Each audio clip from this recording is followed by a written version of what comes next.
ख्वाजा तरीफ अल मरूफ तीफी भट्ट का लाहौर के जो मेन स्ट्रीमलाइन जो जगह थी वहां पर बजना शुरू हो गया था। उसकी रीजन ये थी कि अरशद अमीन चौधरी के बाद, उसके कत्ल के बाद तीफी भट्ट बना।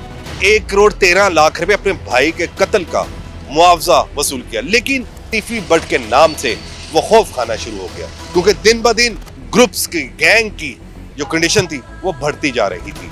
भोला सुनहरा, हुमायूं गुज्जर और नाजी भट्ट से मुलाकात करवाने वाला वो लाहौर का ताजिर है मलक एहसान। दुबई में 1997 में मेरी उसने मुलाकात करवाई थी। 5,000 गोलियां तीफी भट्ट के घर पे चलाता है। बताया जाता है कि उस दौरान जब फायरिंग हुई थी, तीफी भट्ट जो था ये वही डीएसपी है जिसकी शादी पर पिलाज जाता है, पर्चा दर्ज कर दिया जाता है, लेकिन गोलियां चलाने वाला मौके पर मार दिया जाता है। वो सीसीटीवी के सामने पेश होता है। पेश होने के बाद सारा वाकया बताता है कि मैंने किसके कहने पर ये फायरिंग की। उसी जिरगे में बात, छोटी सी बात बड़े पैमाने पर पहुंच गई और अरशद मीन चौधरी को टैंकी वाला ग्राउंड में कत्ल कर दिया जाता है। जी अस्सलाम वालेकुम जी, आज हम उस मुकाम पर मौजूद हैं जहां पर 45 साल राज करने वाला वो शख्स जो आज मनो मन मट्टी के नीचे है। और मैं आपको यहाँ ये भी बताता चलूं कि क़याम पाकिस्तान के बाद जब ख्वाजा तरीफ अल मरूफ तीफी भट्ट के वालिद ख्वाजा गुलाम हसन लाहौर में जब आते हैं तो वो ग्वाल मंडी में एक अपना घर लेते हैं। इसी जगह पर वो 3 नौजवान बेटे इन्हीं गलियों में अपने बाप के साथ वो कदम ब कदम चले, लेकिन बाप ने सबसे पहले जो काम स्टार्ट किया वो आजम मार्केट में एक कपड़े की दुकान ली, जहां पर अपना रोजगार का सिलसिला जो है उन्होंने चलाया। ये मैं आपको यहाँ ये भी बताता चलूं कि जी जब गुलाम हसन गुलशन ने जब लाहौर में कदम रखा तो उन्होंने एक नहीं, 2 नहीं, बल्कि कई ऐसी दुकानें खरीदी जिनमें अकबरी मंडी था, ग्वाल मंडी में था, आजम मार्केट था। खराद के लिए एक फैक्ट्री खरीदी। जो इनका सबसे बड़ा बेटा था यावर गुलशन, वो खराद की फैक्ट्री को देखते थे। और सेकेंडली ख्वाजा अजहर गुलशन और ख्वाजा तरीफ गुलशन जो थे बरांथर रोड में बैठकर पीटर इंजन की दुकान पर बैठकर अपने रोजगार का सिलसिला जो था उसको जारी और सारी रखे बैठे थे। लेकिन ये लाहौर है और मैं अपने नाजरीन को ये बता दूं, लाहौर एवें नहीं किसी नूं मनदा, अगर जिन्हों मन लवे तो तीफी भट्ट बन जाता है और गोगी भट्ट बन जाता है। और तीनों भाइयों में से जिसने लाहौर को मनवाया उसका नाम था तीफी भट्ट। और तीफी भट्ट 80 की दहाई में अपने भाई के साथ बरांथर रोड बैठकर पीटर इंजन की दुकान पर बैठा करता था और आज भी उनकी दुकान जो है वो वहां पर मौजूद है और आज भी उनकी दुकान को आज भी मैनेजर उसको देख रहे हैं। डॉन का एक नाम उनको दिया गया।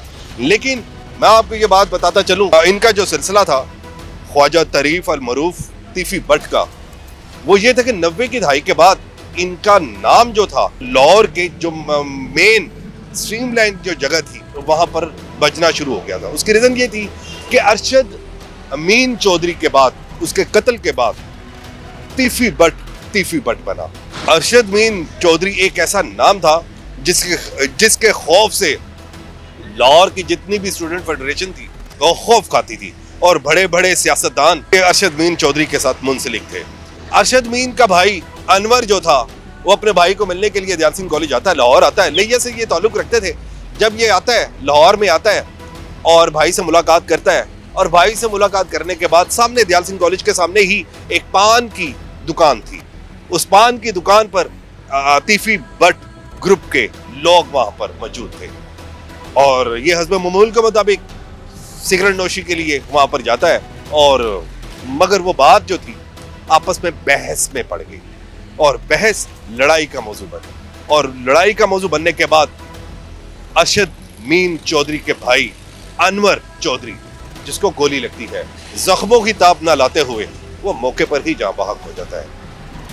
जब अरशद मीन चौधरी का भाई कत्ल होता है तो अरशद मीन चौधरी लाहौर का एक नामी गिरामी गुंडा था और जिसके नाम से जितने भी समझ लेंगे ताजर थे या जो भी सियासत से मुंसलिक जो लोग थे वो डरते थे और तीफी भट्ट ग्रुप ने ये सारा मामला जो था ये हैंडल किया और दूसरी जानब अरशद मीन चौधरी ने 1 करोड़ 13 लाख रुपया ख्वाजा अजहर गुलशन से वसूल किया। 50 लाख एक, 50 लाख एक और 13 लाख एक, 1 करोड़ 13 लाख रुपए अपने भाई के कत्ल का मुआवजा वसूल किया। लेकिन वो गवाही अदालत में जाकर गवाही नहीं देता था।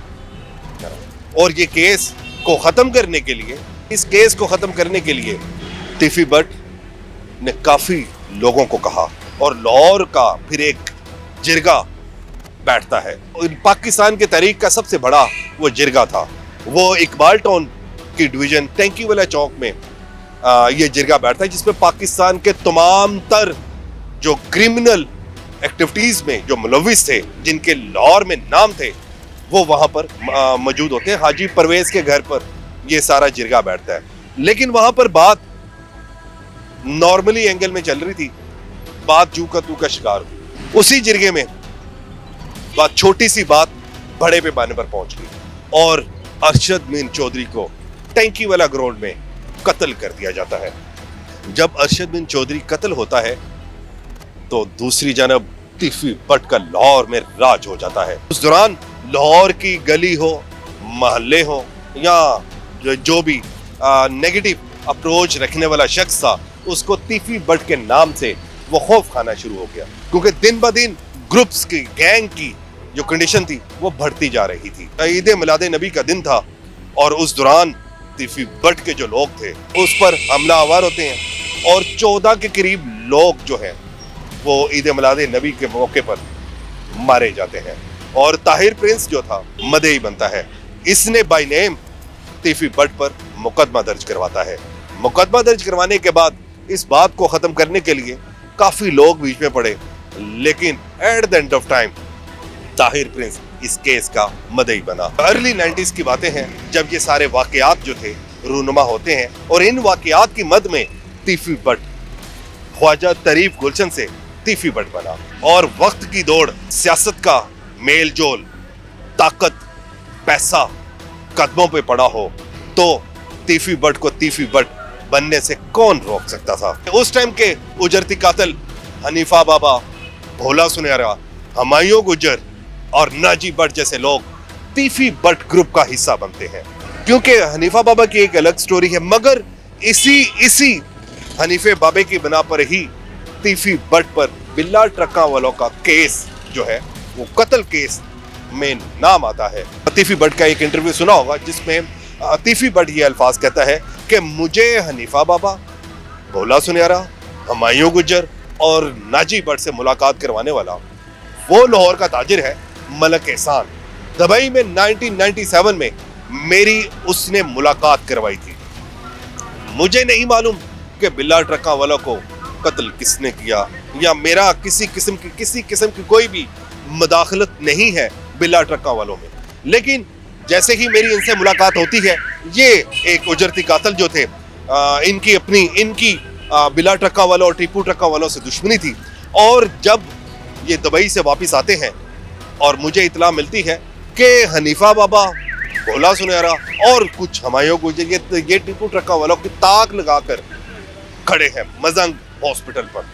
जब मुझे इतला मिलती है कि टीपू ट्रक्का वाला को भोला सुनहरा, हनीफा बाबा और हमायूं गुजर इसको मारने की गर्ज में मजंग हॉस्पिटल पर मौजूद है, तो मैं फिलफौरन बिल्ला ट्रक्का वाला का एक मुंह बोला भाई था सदीक, मैं उनको फोन करता हूँ। फोन करके मैं कहता हूँ कि भाई टीपू ट्रक्का वाला नू अज ਉਹਦਾ थड़ा लग गया ये ਤੇ ਉਹਨੂੰ ਇਹ ਲੋਕਾਂ ਨੇ ਮਾਰ ਦੇਣਾ। ये ਅੱਜ टीपू ਨੂੰ ਕਹਿ ਰਿਹਾ ਕਿ अपनी मां ਦੀ इयादत करने ਲਈ ਉੱਥੇ ना जावे। और यही हुआ। उस जो मुंह बोला मामू था उसने टीपू ट्रक्का वालों को फोन करता है और फोन करके कहते हैं कि बेटा आज तुमने अपनी माँ की तीमारदारी करने के लिए नहीं जाना। और ऐसा ही होता है, टीपू ट्रक्का वाला नहीं जाता और ये टीपू ट्रक्का वालों की जान बचाने वाला ये तीफी बट है। लेकिन हालात ने साथ ना दिया, टीपू ट्रक्का वाला तीफी बट के अगेंस्ट हो जाता है। वक्त की रफ्तार ने टीपू ट्रक्का वाला और तीफी बट को आमने सामने मुखालफिन की मद में खड़ा कर दिया। नवाबजादा नसरुल्लाह खान और जदोई और परवेज मुशर्रफ, आसिफ अली जरदारी, बेनज़ीर भुट्टो और यहाँ तक के राना मकबूल, आईजी कराची और बाकी इसके अलावा भी लातदाद ऐसे लोग हैं जिनका ताल्लुक ये बिला वास्ता तीफी भट्ट से था। सन 2000 की दहाई में तीफी भट्ट एक ऐसे अरूज के पैमाने पर पहुंच चुका था कि जब लाहौर नहीं, पंजाब नहीं, बल्कि पूरा पाकिस्तान तीफी भट्ट को जानने लग पड़ा। तीफी भट्ट का काम जो था जमीनों को खरीदना, औने पौने दामों खरीदना, या फिर इस दौरान मैं आपको ये भी बताता चलूं कि आबद बॉक्सर भी तीफी भट्ट का पेटी भाई रहा है। यानी कि वो पंजाबी में कहते हैं कि जी दोनों इक्को लैन तीरे लगे रहे। और मैं आपको ये भी बताता चलूं कि जी आबद बॉक्सर के जो मामू थे, उन्होंने एक यानी कि ब्रिगेडियर थे, उनकी अहलिया थी नसीम शरीफ, उनसे मूनलाइट सैल्मा भी खरीदा था। लेकिन जैसे ही मूनलाइट सैल्मा खरीदा, तीफी भट्ट के मुंह में रालें टपक पड़ती है और वो उसको हथियाने के चक्कर में कहता है कि जी मैं इसको किसी न किसी तरीके से ये मैं सैल्मा खरीद लूँ। लेकिन बात यहाँ खत्म नहीं होती। 2010 में टीपू ट्रक्का वालों पर अटैक किया जाता है, एयरपोर्ट पर अटैक किया जाता है, जिसका मुलजिम जो है आज भी खुरम जो है कोल्ड लखपत जेल में सजा काट रहा है। तो उस पर अटैक किया जाता है, टीपू ट्रक्का वाला जो है वो कत्ल कर दिया जाता है। इसके नामजद मुलजिमों में तीफी भट्ट और इसके जो सात हवारी थे, उनका नाम मुकदमे में दर्ज किया जाता है। आबद बॉक्सर का जब नाम आता है, आबद बॉक्सर बैरून मुल्क चले जाते हैं और तीफी भट्ट इस मौके का फायदा उठाते हुए वो मूनलाइट सैल्मा जो था वो मामू को निकालते हैं, पकड़ते हैं, बाहर निकालते हैं और जनाब से सीआईए के हवाले कर देते हैं। और मूनलाइट सैल्मा जो था वो अपनी कस्टडी में कर लेते हैं। और पर जैसे ही उसके मामू को सीआईए के हवाले करते हैं तो मामू को जिनसी तशद्दुद का निशाना बनाया जाता है। लेकिन वो बेचारा यानी कि तशद्दुद जिस्मानी रिमांड का सामना नहीं कर सका, वो जाँ बहक हो गया। उस दौरान तीफी भट्ट ने मूनलाइट सैल्मा अपने कब्जे में कर लिया। मामला यहाँ पर खामोशी इख्तियार कर जाता है। तब जब बिलाज अपने बाप की सीट पर बैठता है, क्योंकि बिलाज एक पढ़ा लिखा लड़का था, उसका ये कहना था कि मैं चाहता हूँ कि ये जो हमारी यानी कि 3 दहाइयों से या 2 दहाइयों से दुश्मनी चलती आ रही है, ये स्टॉप हो जानी चाहिए, ये ख़त्म हो जानी चाहिए। हम आज़ादाना ज़िंदगी गुजारें और हमें किसी से कोई मसला नहीं। लेकिन उसके साथ उसके जो शरपसंद हवारी जो थे वो नहीं चाहते थे कि इन दोनों ग्रुप्स में सुलह हो, जबकि इन दोनों ग्रुप्स में सुलह करवाने के लिए पुलिस के आला अफसरान और जो इलाके के असर रसूख वाले इंसान थे वो भी सुलह करवाने में काफ़ी उन्होंने मुस्बत इक़दाम उठाए, लेकिन सुलह ना हो सकी। 7-8 साल ये बड़ा दोनों मुखालफिन में अमन और सुकून रहा। लेकिन बात उस वक्त उजागर होती है जब तीफी भट्ट के घर पर एक डीएसपी का बेटा फायरिंग करता है और फायरिंग 5000 गोलियां तीफी भट्ट के घर पे चलाता है। बताया जाता है कि उस दौरान जब फायरिंग हुई थी, तीफी भट्ट जो था अपनी फैमिली के हमरा बैठकर अपने नवासे की सालगिरह मनाने में मसरूफ था, ठीक है। लेकिन जैसे ही गोलियों की आवाज सुनते हैं तो वो जाहिर है एक बंदा अलर्ट हो जाता है। इसी तरह तीफी भट्ट भी अलर्ट हुए, मगर उन्होंने मुकदमा दर्ज न करवाया। उन्होंने हालात का जायजा लिया और खामोशी इख्तियार की। जैसे ही उनको इल्म होता है कि ये जिसने मेरे घर पर फायरिंग करवाई है वो फलां फलां डीएसपी का बंदा है, यानी खामोशी इख्तियार कर लेते हैं। मगर डीएसपी को खौफ तारी हो जाता है, ये वही डीएसपी है जिसकी शादी पर बिलाज जाता है। मगर वो डीएसपी अपने डीएसपी दोस्त के साथ मुलाकात करने के बाद वो तीफी भट्ट को एक पैगाम भेजता है कि मुझे और मेरे बेटे को माफ कर दिया जाए, ताकि किसी किस्म की कोई दुश्मनी नहीं है, हमें माफ कर दिया जाए। तीफी भट्ट यहाँ पर कहता है कि मैंने माफ किया, पर एक शर्त है मेरी। वो शर्त ये है, अपने बेटे को कहो सीसीपीयू के सामने पेश हो, और उस वक्त के सीसीपीयू थे अमीन वैंस, उनके सामने पेश हो और ये सारा वाकया जो है उसके सामने रखे। और ऐसा ही होता है, वो लड़का जो था डीएसपी का लड़का, वो सीसीपीयू के सामने पेश होता है। पेश होने के बाद सारा वाकया बताता है कि मैंने किसके कहने पर ये फायरिंग की। और जब सीसीपीयू को इन सारी चीज़ों का पता चलता है, वो एसपी सिटी को फ़ोन करता है। मगर सीसीपीयू को नहीं मालूम कि एसपी सिटी के पास ऑलरेडी बिलाज के जो साथी थे वहाँ पर कुरान उठाकर वहाँ पर मौजूद है कि हम इस वाक़े में मुलविस नहीं है। सीसीपीयू का हुक्म जारी होता है कि इनको फौरन हिरासत में ले लिया जाए। कुछ दिन गुजरे, कुछ रातें गुजरी, माहौल फिर गर्म हो जाता है। दोनों जानब जो बरसों से आग लगी हुई थी वो भड़कती है और जवेद भट्ट साहब जो तीफी भट्ट साहब के बहनोई थे उन पर फायरिंग की जाती है, मगर जवेद भट्ट साहब मौके पर जहां बाग होते हैं और उनकी अहलिया जो है वो भी जख्मी हो गई। इस दौरान तीफी भट्ट काफी गम में और गम और गुस्से का उन्होंने इजहार किया कि हम पर यह जुल्म किया गया है, हम खामोशी से अपनी जिंदगी बसर कर रहे थे, दुश्मनी की आग को दोबारा से जन्म देने वाले लोगों को हम अब कैफरे करदार तक पहुंचाएंगे। फरवरी का महीना हो और 2024 में शादी की तकरीब में, उसी डीएसपी के बेटे की शादी की तकरीब में अमीर बलाज टीपू ट्रका वाला अपने दोस्तों के हमरा, अपने गनमैन्स के हमरा वहां पर जाता है, पर वो खुशियां, वो रौनकें, वो ढोल की ताप पर भंगड़े वक्ती तौर पर थे और एक दूसरी जानब गोलियां चलती हैं और अमीर बलाज कत्ल हो जाता है और थाना चौक में मरकजी मुलजिम तीफी भट्ट और गोगी भट्ट के खिलाफ और बाकी 5 नामालूम के खिलाफ पर्चा दर्ज कर दिया जाता है, लेकिन गोलियां चलाने वाला मौके पर मार दिया जाता है। तीफी भट्ट आउट ऑफ कंट्री चले जाते हैं, गोगी भट्ट 16 महीने रिपोश रहते हैं। 28, 29 और 30 अगस्त 2025 तक ये दुबई में अपना इलाज करवाने के लिए आए थे, क्योंकि ये बीमार थे, इनको 2 स्टंट पड़े हुए थे, ये अपना इलाज करवाने के लिए आए थे। और जब वो अपना इलाज करवाते हैं दुबई में एक जगह है फिशर चौक, वहां पर तीफी भट्ट अपनी गाड़ी में बैठ के जा रहे होते हैं। सीसीडी का डीएसपी जिसका नाम खालिद वरिया है वो तीफी भट्ट को पहचान लेता है और तीफी भट्ट को मौके पर दुबई पुलिस के हमरा वो तीफी भट्ट को अपनी हिरासत में ले लेता है, लेकिन एक नामालूम शख्स बीच में एंटर होता है और कहता है मेरे पैसों का मुतालबा है और आप दुबई पुलिस को बताते हैं। दुबई पुलिस तीफी भट्ट को अपनी तवील में ले लेती है, लेकिन खालिद वरिया लाहौर में जो सीनियर ऑफिसर्स हैं उनको इन्फॉर्म करता है कि तीफी भट्ट जो है मैंने अपनी हिरासत में, दुबई पुलिस ने अपनी हिरासत में ले ली है, मुझे अब तीफी भट्ट के मुकम्मल मुकदमात की डिटेल चाहिए ताकि मैं दुबई पुलिस को दिखा सकूं। और वो दुबई से पाकिस्तान भी आता है एक दिन के लिए, तमाम डॉक्यूमेंट्स इकट्ठे करता है, इकट्ठे करने के बाद दोबारा दुबई जाता है। जब दोबारा दुबई जाता है दुबई पुलिस को वो दिखाता है और फिर दुबई पुलिस जो है हस्ब मामूल के मुताबिक अदालत में पेश करती है। जब अदालत में पेश किया जाता है तीफी भट्ट को, तो तीफी भट्ट से पूछा जाता है क्या आप ख्वाजा तारीफ अल मरूफ तीफी भट्ट साहब आप पाकिस्तान जाना चाहते हैं? तीफी भट्ट ने कहा कि जी बिल्कुल मैं पाकिस्तान जाऊंगा, वो इसलिए कि मेरे पर जितने भी झूठे मुकदमात दर्ज अब तक जो दर्ज किए गए हैं वो मैं फेस करूंगा।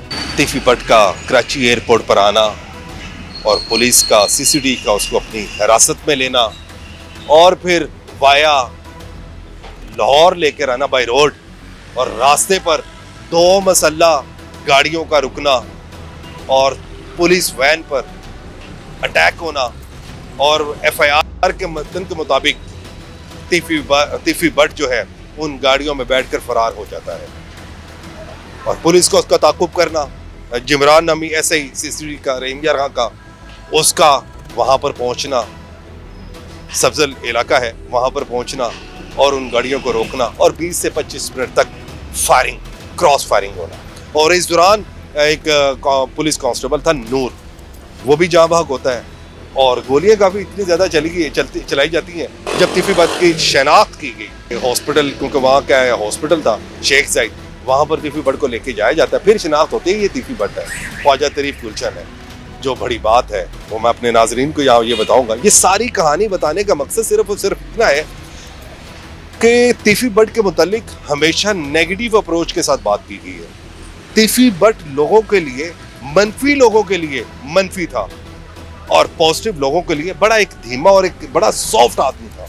जो उसके तीफी भट्ट के जो हवारी थे, जो उसको उठाने वाले थे, वो उस तीफी भट्ट के नाम का नाजायज फायदा उठाते थे, जबकि तीफी भट्ट एक दुश्मनदार बंदा था, दुश्मनी की भेड़ पे उसको चढ़ाया गया।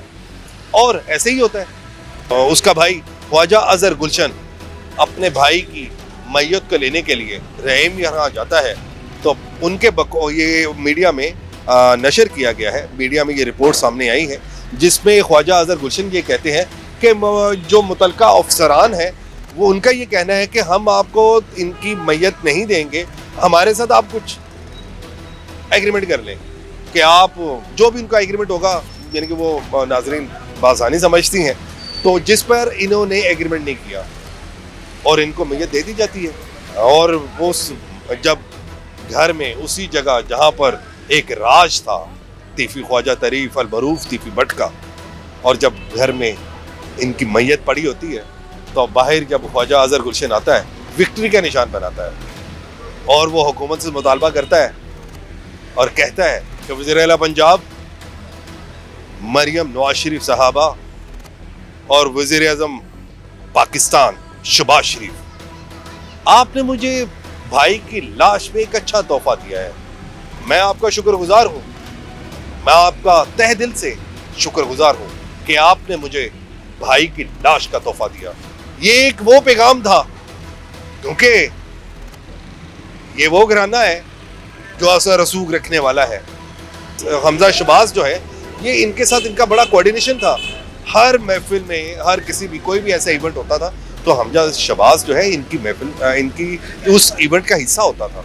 11 अक्टूबर 2025 को तीफी भट्ट को मुकामी कब्रिस्तान पर दफना दिया जाता है।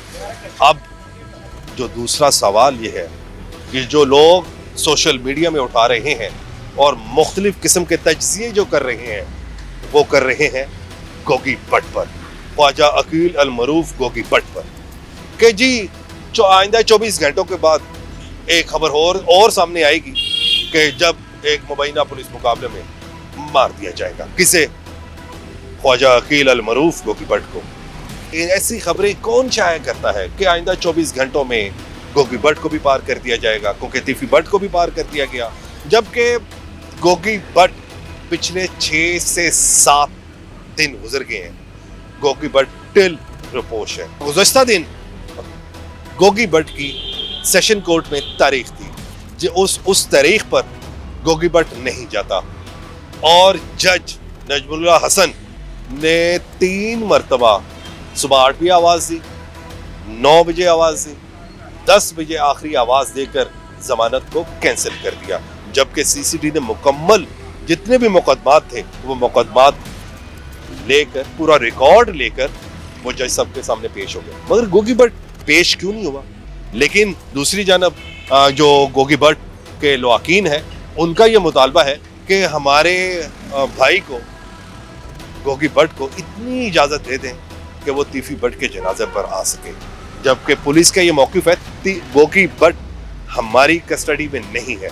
तो गोगी भट्ट अगर पुलिस की कस्टडी में नहीं है तो फिर गोगी भट्ट है कहाँ? इंसाफ के तराजू को किस तरह पूरा किया जाएगा? इसके साथ ही अपने मेज़बान हैदराना को इजाज़त दें। अल्लाह हाफ़िज़।